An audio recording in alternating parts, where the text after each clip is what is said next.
আসসালামু আলাইকুম রহমতুল্লাহ।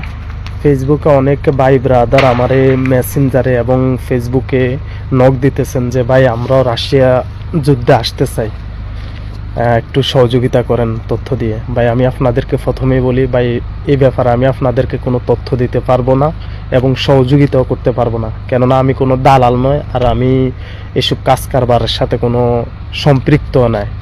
আমি নিজেই দালালদের কাছে প্রতারণার শিকার এবং মনে করেন যে আমি নিজে ফাইসা গেছি। তো আমি চাই না যে আমার মতো আরেকটা বাংলাদেশি ভাই এখানে আসি মনে করেন যে বিপদের সম্মুখীন হোক, তার ফ্যামিলি পরিবার এভাবে বিপদের মধ্যে পড়ুক। এটা আমি কখনো চাই না, চাইবো না। কেননা ভাই আমরা যখন রাশিয়া আসার জন্য মনে করেন যে অ্যাপ্লাই করছি, আমাদের সাথে প্রায় 30-35 জন লোক একসাথে অ্যাপ্লাই করছিল। সবাই মনে করেন যে এইভাবে ভিসা পাইছে, আমাদেরকে মনে করেন বিজনেস বিষয়ে এখানে পাঠানো হয়েছে। তো ভিসা পাওয়ার পরে আমরা প্রায় মনে করেন যে 6 জনের ভিতরে 3 জন আসতে পারছি, আর বাকি তিনজন মনে করেন যে এয়ারপোর্টে ওরা আসতে পারে না যে কোনো কারণবশত। তো পরবর্তীতে মনে করেন যে আমরা আসার পরে যে এই বিষয়গুলা বা এরকম এটার সম্মুখীন হয়েছি, তখন মনে করেন যে অন্যান্য আরো ভাই ব্রাদার যারা ছিল তাদেরকে জানাইছি। জানানোর কারণে তারা মনে করেন যে এখানে আসতে অস্বীকৃতি জানায় যে ওই এজেন্সিকে। তখন ওই এজেন্সি মনে করেন যে গুলির আওয়াজ শুনতেছেন, তখন ওই এজেন্সি মনে করেন যে আমার নামে মনে করেন যে অনেক আজে বাজে গালিগালাজ করছে, যে ও সবাইরে না করতেছে রাশিয়াতে না আসার জন্য, এবং মনে করেন যে আমাদের ব্যবসায় ক্ষতি করতেছে, তার কি ফায়দা তার কি লাভ, এরকম করে আমাকে গালিগালাজ করতেছে আমাকে গালিগালাজ করতেছে। যাই হোক, তো আমারে এগুলা বলার পর আমি বলছি যে যেটা সত্যি আমি সেটা অবশ্যই বলবো।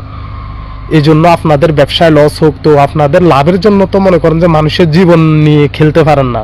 এভাবে আমি না করাতে ভাই প্রায় মনে করেন যে 25 জনের মতো লোক ওরা আর আসে নাই। ওই এজেন্সি বলছে যে আমরা যাবো না, আমাদের টাকা টুকা ফেরত দিয়ে দেন। পরবর্তীতে ওই এজেন্সি আমাকে অনেক ধরনের গালিগালাজ করছে। যাই হোক, হয়তো তাদের গালিগালাজটা আমার গায়ে লাগুক না লাগুক, কিন্তু আমার কথার দ্বারা যে আমার কয়েকটা ভাইয়ের উপকার হয়েছে, ওতে আমি মনে করেন যে আলহামদুলিল্লাহ আল্লাহর কাছে সন্তুষ্ট যে আমি একটা তথ্য দিয়ে তাদেরকে হেল্প করতে পারছি। তো আপনাদেরকেও বলবো ভাই, আপনারা এরকম সিদ্ধান্ত নিয়েন না।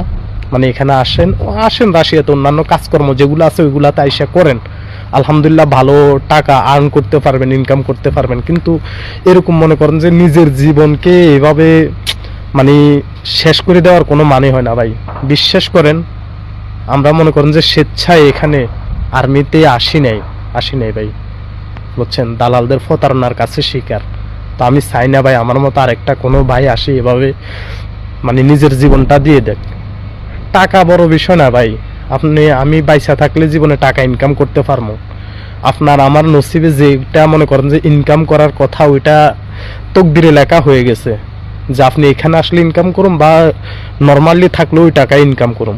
তো কেন নিজে যাই না শুনে এরকম যুদ্ধে আসার কেন দরকার? তো আপনাদেরকে এই কথাই বলি ভাই, এরকম কারো কথায় কান দিয়ে ভালো এই সে এগুলা শুনে আইসেন না। মানে আমি আপনাদেরকে এই বিষয়ে নিরুৎসাহিত করবো সবসময় যে ভাই না, যুদ্ধে আসার প্রয়োজন নেই, অন্যান্য কাজকর্মে আসেন, অন্যান্য কাজকর্ম করেন, সেটাই বেটার, বুঝছেন। যাদের ফ্যামিলি পরিবার আত্মীয় স্বজন আছে অবশ্যই তাদের জন্য মায়া দরদ আছে, সেম আমারও আছে। তো এরকম ভাই চাই না যে যুদ্ধে আসেন ভাই। আমরা কোনো দালাল নয়, বুঝছেন। যারা মনে করেন যে দালালের কথা কি বলুন, দালালের কোনো মা নাই বাপ নাই, মনে করেন যে ভাই নেই আত্মীয় স্বজন নাই, তারা মনে করেন যে সুযোগ পাইলে ওই আমাদের নোয়াখালীর পাশে একটা কথা আছে, মায়ের কানে শোনা পর্যন্ত মনে করেন যে বিক্রি করে দিব। দালাল তো দালালে, বুঝছেন। তো আপনাদেরকে এই বিষয়ে অনুরোধ করলাম যে আপনারা কারো কথা উৎসাহিত হয়ে মনে করেন যে এভাবে যুদ্ধে আইসেন না, নিজের জীবনকে শেষ করেন না। ধন্যবাদ। আর আমার জন্য দোয়া করবেন ভাই। আল্লাহ রব্বুল আলামিন হেফাজতের মালিক, দোয়া করি আল্লাহ সবাইরে হেফাজত করুক। আমার জন্য দোয়া করেন। আসসালামু আলাইকুম রহমতুল্লাহ।